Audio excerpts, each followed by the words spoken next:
La Saint-Valentin, la célèbre fête des amoureux, tombe dimanche prochain, le 14 février.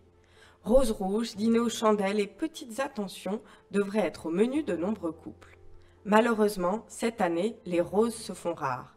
Les fleuristes, pour qui cette journée la plus importante après la fête des mères, témoignent. Alors en fait, on a deux sources d'approvisionnement principales. Nous avons l'import et nous avons le local. Malheureusement, depuis que les avions sont stoppés à cause de la crise sanitaire du Covid, on n'a plus d'arrivage d'avions et on n'a plus de vols en provenance de la Nouvelle-Zélande, puisque nous, nos fleurs viennent de Nouvelle-Zélande en principe.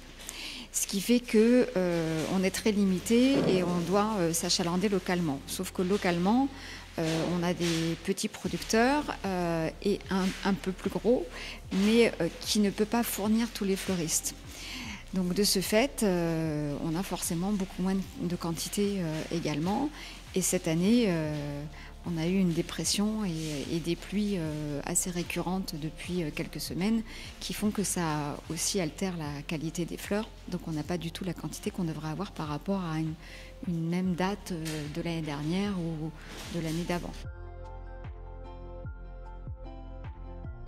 Les clients, il faut qu'ils s'adaptent à la situation. Je pense qu'ils comprendront très bien que cette année, les roses rouges, elles vont être très chères parce qu'on est arrivé à avoir une petite quantité par la Nouvelle-Zélande, mais celles d'Amérique du Sud n'ont pas pu parvenir sur le territoire.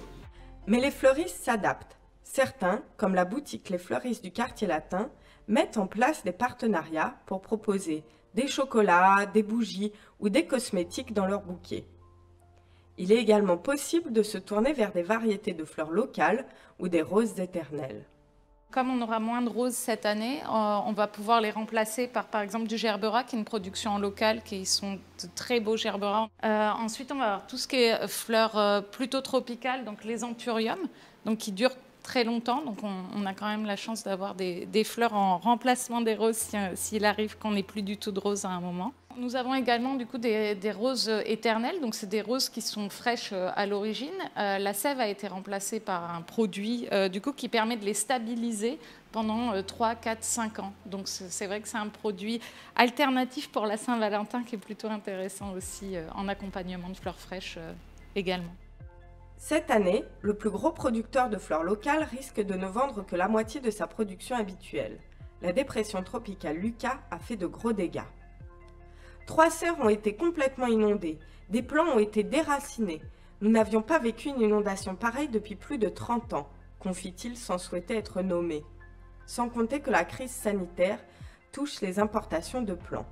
Il ajoute « Nous ne pouvons pas prendre le risque d'importer quand on ne sait pas si les avions vont voler ou s'ils ne seront pas bloqués quelque part.